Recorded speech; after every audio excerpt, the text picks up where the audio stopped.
कि सिबिल नाम की क्या बीमारी है और कैसे ये अप डाउन होता है, कैसे आप अपने सिबिल को सुधार सकते हैं अगर आपका खराब हुआ है। साथियों, सबसे पहले तो सिबिल की फुल फॉर्म क्या है? Credit information bureau of India limited. इसका जन्म कब हुआ? सबसे पहले इसका जन्म हुआ है 1994 में, 1994 में। क्यों हुआ? क्योंकि आवश्यकता आविष्कार की जननी है। आरबीआई ने एक गाइडलाइंस इशू की सभी बैंकों को, क्योंकि उस टाइम एनबीएफसी कंपनी का जन्म नहीं हुआ था 90 के दशक में, कि कोई भी आदमी अगर 1 करोड़ से ऊपर का लोन डिफॉल्ट करेगा तो उसकी रिपोर्ट बना के यहां भेजनी पड़ेगी, ताकि जो हैवी अमाउंट का लोन है वो आदमी दोबारा डिफॉल्ट ना कर पाए, अलग अलग बैंकों से लोन ना ले पाए। अब सवाल ये आता है, अब 2023 में है, आज से हम 29 साल पहले की बात कर रहे हैं। आज तो 1 करोड़ रुपए की उतनी ज्यादा वैल्यू नहीं है, जबकि हम बात कर रहे हैं 29 ईयर्स पहले की, तो उस टाइम 1 करोड़ की वैल्यू आज की डेट के हिसाब से कम 50 करोड़ रुपए थी मिनिमम। इसका मतलब आज अगर वो सिचुएशन होती तो आरबीआई गाइडलाइंस इशू करती कि भाई 50 करोड़ से ऊपर का जिसका लोन है वो अगर डिफॉल्ट कर रहा है तो उसकी रिपोर्ट हमारे पास भेजें। अब क्योंकि उस टाइम जो प्लाट फॉर एग्जाम्पल 4 लाख रुपए का आता था या फ्लैट आता था, वो आज कम से कम 2 करोड़ रुपए का है, लगभग 30 साल के बाद। तो 1994 में सिविल में रिपोर्ट जानी शुरू होगी। अब क्योंकि आवश्यकता आविष्कार की जननी है, किसी चीज का जन्म होएगा तो उसमें इंप्रूवमेंट भी होएगी, सुधार भी होएगा, अमेंडमेंट भी होएगी, बदलाव भी होएगा। जैसे पुराने आपने टीवी देखे होगा, उसको ऐसे घुमा के चैनल बदलते थे, उसके बाद फिर कलर टीवी आ गए, फिर टच करके बदलने लगे, और फिर बाद में रिमोट से चलने लगे। आज की डेट में रिमोट से चल रहे हैं, फिर एलईडी आ गई, एचडी आ गई, और नई नई टेक्निक आती गई। ऐसे ही सिविल में भी इंप्रूव होता गया, सुधार होता गया। 1999 में यानी कि 1999 में आरबीआई ने नई गाइडलाइंस इशू की कि भाई किसी आदमी का अगर 25 लाख का लोन है और वो विलफुल डिफॉल्टर है, विलफुल डिफॉल्टर मतलब जानबूझ के पैसा बैंक का नहीं दे रहा, तो उसकी रिपोर्ट भी सिविल को दी जाए। क्योंकि जब कोई भी आदमी लोन को डिफॉल्ट करता है तो बैंक उससे संपर्क करता है और बैंक के समझ में आ जाता है कि भाई ये जानबूझ के नहीं दे रहा, या इसकी कोई जेन्युइन प्रॉब्लम है, बिजनेस व्यापार काम धंधा कम हो गया है, या ठप हो गया है, या इसकी जॉब हट गई है, या इसकी सैलरी कम हो गई है। तो अगर बैंक को ऐसा लग रहा है कि जानबूझ के पैसा नहीं दे रहा और लोन भी उसका सिर्फ 25 लाख का है, तो उसकी भी रिपोर्ट सिविल को देनी पड़ेगी। हाँ, अगर विलफुल डिफॉल्टर की श्रेणी में नहीं है, वो जानबूझ के पैसा नहीं दे रहा, ऐसा नहीं है, उसकी जेन्युइन प्रॉब्लम है, उसकी वजह से वो पैसा नहीं दे रहा, तो उसकी रिपोर्ट बना के भेजने की कोई जरूरत नहीं 99 के अकॉर्डिंग। लेकिन 1 करोड़ से ऊपर की तो भेजनी थी, क्योंकि तो 94 में बनी गया, गाइडलाइंस इशू हो गई भाई 1 करोड़ से ऊपर का जो लोन है, चाहे वो विलफुल डिफॉल्टर है चाहे नहीं है, चाहे वो जानबूझ के पैसा नहीं दे रहा या उसके पास ऐसा जेन्युइन प्रॉब्लम की वजह से उसके पास पैसा नहीं है, तब भी उसकी रिपोर्ट देनी है।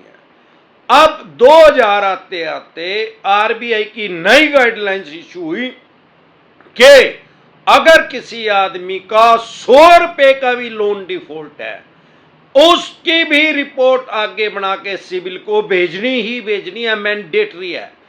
इतने 2002 आते आते एनबीएफसी कंपनी का भी जन्म हो गया था, नॉन बैंकिंग फाइनेंस कंपनी का भी। अब सिविल काम कैसे करता है? सिविल 300 से स्टार्ट होता है और 900 तक जाता है। अब सवाल यह है कि अगर किसी ने आज तक कोई लोन ही नहीं लिया तो उसका सिविल कितना होगा? उसका माइनस में दिखाएगा। और जिसने किसी ने लोन लिया है और अब पिछले, चाहे उसने 25 लोन लिया आज तक, लेकिन पिछले 4 साल में उसने कोई लोन नहीं लिया, यानी 3 साल से ज्यादा हो गया, तो और कोई लोन की उसकी ईएमआई डिफॉल्ट नहीं हो रही, जो चल भी रहे हैं या खत्म हो गया है, तो उसका फिर -300 हो जाएगा, क्योंकि 300 से वो स्टार्ट होता है, वो फिर न्यूट्रल पे आ जाएगा उसका। अब सवाल ये आता है कि 300 से लेके 900 तक होता है। अगर 300 से लेके 550 के बीच में आपका सिविल स्कोर है तो वह लोअर है, बिल्कुल पुअर है, आपको कोई भी बैंक या एनबीएफसी कंपनी लोन नहीं देगी। अगर 550 से 700 के बीच में है तो गुड उसको कह सकते हैं, एवरेज उसको कह सकते हैं, बहुत ज्यादा अच्छा नहीं है लेकिन ठीक ठाक है, तो आपको लोन मिल सकता है, लेकिन आरओआई ज्यादा मिलेगी, रेट ऑफ इंटरेस्ट ज्यादा मिलेगा। अगर आपका 750 है तो आपका वेरी गुड है, बहुत अच्छा है, हर बैंक एनबीएफसी कंपनी आपको लोन देने के लिए तैयार है। और अगर आपका 850 है या 850 से भी ज्यादा है तो हर बैंक एनबीएफसी कंपनी पलक पावड़े बिछाए बैठे हैं आपको लोन देने के लिए। वो नेगोशिएट करेंगे, मैक्सिमम नेगोशिएट होगा, कम से कम आरओआई मिलेगी, रेट ऑफ इंटरेस्ट कम से कम मिलेगा, क्योंकि 850 या उससे भी प्लस जिसका सिविल है उसके पीछे हर बैंक एनबीएफसी कंपनी पैसा लेके भाग रहा है, हर तरह का लोन उसको देने के लिए रेडी है, तैयार है। तो आप यहां तक बात समझ गए हैं। अब सवाल ये आता है खराब कैसे होता है। सबसे ज्यादा सिविल को खराब करने का क्रेडिट कार्ड की वजह से होता है। क्रेडिट कार्ड लेना मतलब अपनी कब्र खुद खोदना, और बहुत से आदमियों ने 8-8, 10-10 कब्रें खोदी हुई हैं। जब ये मिनिमम आपके पास भेजते हैं, बिल बना के भेजते हैं और मिनिमम भी लिखते हैं। मिनिमम का मतलब क्या है? मिनिमम इंटरेस्ट, ब्याज, जानबूझ के पढ़े लिखे आदमियों को पागल बनाया जा रहा है, उसको मिनिमम लिखा जा रहा है। अगर कोई आदमी 10 महीने से मिनिमम पे कर रहा है, क्या उसके पैसे सारे खत्म हो गए? नहीं, 1 रुपया भी नहीं कटा उसमें से, तो मिनिमम क्यों लिख रहे हैं? और अगर मिनिमम भी नहीं पे किया तो बहुत ज्यादा इंपैक्ट पड़ता है सिविल के ऊपर। और अगर आप टाइमली उसको पे भी कर रहे हैं, क्रेडिट कार्ड आपके पास है, आप उसकी 80-90% लिमिट यूज कर रहे हैं, तो भी आपके सिविल को हैवी इंपैक्ट कर रहा है। वो आपके सिविल को 800 प्लस नहीं होने देगा किसी भी कीमत पे, चाहे आप सारे लोन जितने भी है सारे टाइमली दे रहे हैं। अगर आप उसकी 30% तक लिमिट यूज कर रहे हैं तो उससे कोई इंपैक्ट नहीं आएगा, और टाइमली इनका पैसा दे रहे हैं। लेकिन फिर भी मेरी सजेशन यही है, सुझाव यही है कि कभी भी क्रेडिट कार्ड ना लें। क्रेडिट कार्ड लेना अपनी कब्र खुद खोदना है। इनको तो सिर्फ उसमें आपको धक्का देना है जिस दिन भी आप उसमें फंस गए। इसके अलावा जब भी आपकी एक ईएमआई डिफॉल्ट होती है तो SMA1 स्पेशल मेंशन अकाउंट 1 में आपको डाल दिया जाता है। 2 ईएमआई डिफॉल्ट होती हैं तो SMA2 स्पेशल मेंशन अकाउंट 2 में आपको डाल दिया जाता है।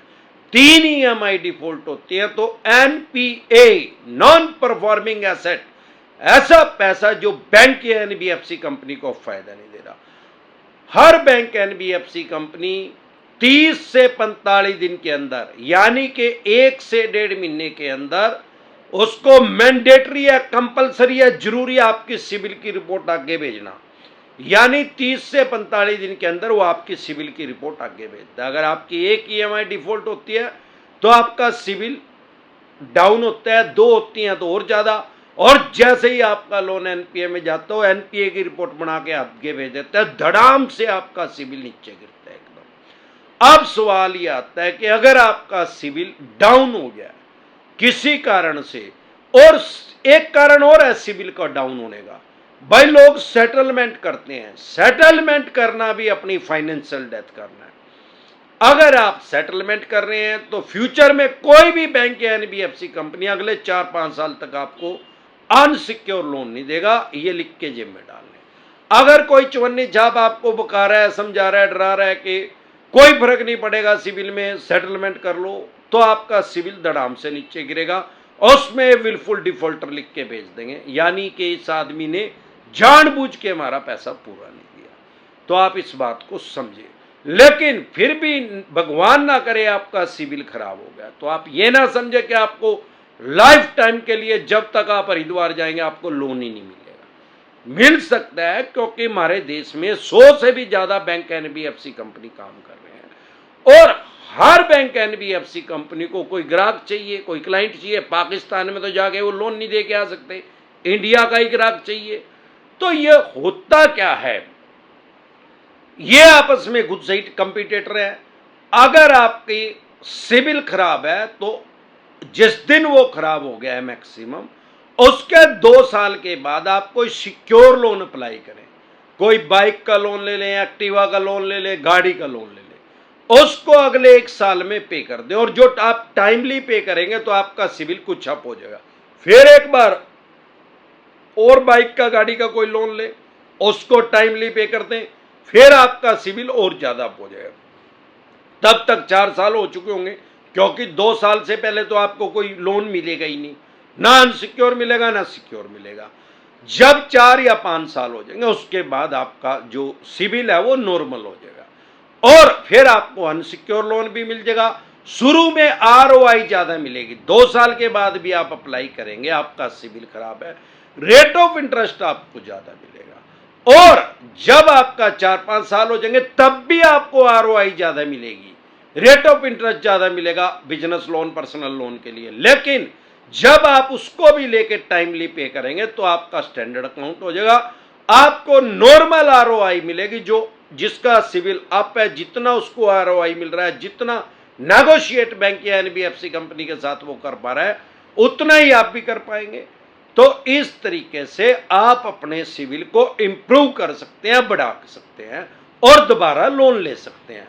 एक बात आप समझे और ध्यान रखें, कोई भी आदमी या कोई ऐप या कोई भी थर्ड पार्टी आपसे संपर्क कर रही है कि हम आपका सिविल को अप कर देंगे, भाई कोई भी बैंक या एनबीएफसी कंपनी आपके सिविल को अप कर सकता है जिससे आपने लोन लिया, और कोई भी थर्ड पार्टी या कोई भी अननोन आदमी जो आपको कह रहा है इतना पैसा दे दो मैं आपके सिविल को बढ़ा दूंगा, तो वो 100% बकवास कर रहा है, 100% वो चवन्नी छाप है।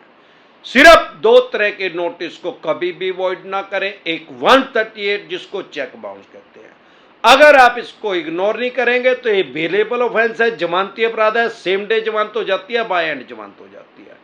अब दूसरा, अगर आपके पास सरफेसी एक्ट 2002 के अकॉर्डिंग नोटिस आया, 13(2) का, 13(4) का, सिंबॉलिक पोजेशन का, फिजिकल पोजेशन का, डीएम साहब का, तो आप इसको कभी भी इग्नोर ना करें, कभी भी हल्के में ना लें। अगर आप इसको इग्नोर करेंगे, हल्के में लेंगे, तो आपकी मकान, दुकान, जमीन जायदाद, फैक्ट्री, कारखाना, स्कूल, कॉलेज, बंगला या कोठी या शोरूम, जो भी आपने मॉर्गेज करके, गिरवी रख के, रहन रख के इनसे पैसा लिया, उसकी ऑक्शन कर देंगे, बोली कर देंगे, सेल कर देंगे, स्क्रैप के रेट में, कबाड़ी के रेट में उसको बेच देंगे। लेकिन अगर आपको अपने राइट्स पता है तो आप अपनी प्रॉपर्टी को बचाव कर सकते हैं, क्योंकि ये वर्ल्ड की सबसे बड़ी डेमोक्रेसी है, दुनिया का लोकतंत्र, सबसे बड़ा लोकतंत्र है हमारे देश में। सरफेसी एक्ट या कोई भी एक्ट ऐसा नहीं हमारे देश में आ सकता जो आपके फंडामेंटल राइट्स को खत्म कर दे, जो आपके संविधान ने आपको अधिकार दिए एज ए कॉमन मैन, उसको खत्म नहीं कर सकता। अगर आपका केसीसी का लोन है, खेती किसानी का संबंधित कोई लोन है, आपके ऊपर सरफेसी एक्ट इंप्लीमेंट नहीं होता, लागू नहीं होता। 20% से पैसे कम रह गए हैं तो भी सरफेसी एक्ट इंप्लीमेंट नहीं होता। 50% से ज्यादा पैसे जा चुके हैं, आप इनके खिलाफ डीआरटी में जा सकते हैं, यह भी कोर्ट का नाम है। इसके अलावा अगर आपकी 3 ईएमआई डिफॉल्ट हो गई हैं तो आपके पास सरफेसी एक्ट का नोटिस आ गया होगा। 2 ईएमआई डिफॉल्ट हुई हैं तो 3 के बाद आ जाएगा। एक भी ईएमआई डिफॉल्ट नहीं हुई, आपको ऐसा लग रहा है कि फ्यूचर में मैं नहीं दे पाऊंगा, किसी भी वजह से आप फाइनेंशियल डाउन है, तो तुरंत प्रभाव से एडवाइज लें, क्योंकि प्रिवेंशन बेटर देन क्योर, इलाज से हमेशा परहेज बेहतर है। ऐसा ना हो कि सांप निकल जाए और फिर लाठी पीटते रहे, लकीर को पीटते रहे, उससे कुछ नहीं होने वाला। अगर आप हमारे साथ टेलीफोनिकली जुड़ना चाहते हैं, पर्सनल मीटिंग करना चाहते हैं, फिर आपका लोन 2 करोड़ का है, 5 का है, 25 का, 50 करोड़ का, डज नॉट मैटर के कितने करोड़ का है, कितने अरब रुपए का आपका लोन है, लोन से रिलेटेड जो भी डॉक्यूमेंट्स आपके पास हैं वो सभी लेके आप मेरे से पर्सनल मीटिंग कर सकते हैं, पर्सनली एडवाइस ले सकते हैं, या टेलीफोनिकली भी एडवाइस ले सकते हैं। अगर हमारे से आप पर्सनल मीटिंग करना चाहते हैं तो हमारे 5 स्टेटों में ऑफिस हैं। दिल्ली से आप हमें देख रहे हैं तो कुंडली में आप हमारे से पर्सनल मीटिंग कर सकते हैं, हरियाणा से देख रहे हैं तो एनसीआर में कर सकते हैं, मुंबई से देख रहे हैं तो गोरेगांव में कर सकते हैं, पंजाब से देख रहे हैं तो लुधियाना में कर सकते हैं, गुजरात से देख रहे हैं तो अहमदाबाद दिल्ली दरवाजा पे कर सकते हैं। एक बार जोर से मिलकर नारा लगाएंगे, जय ससुराल वालों की।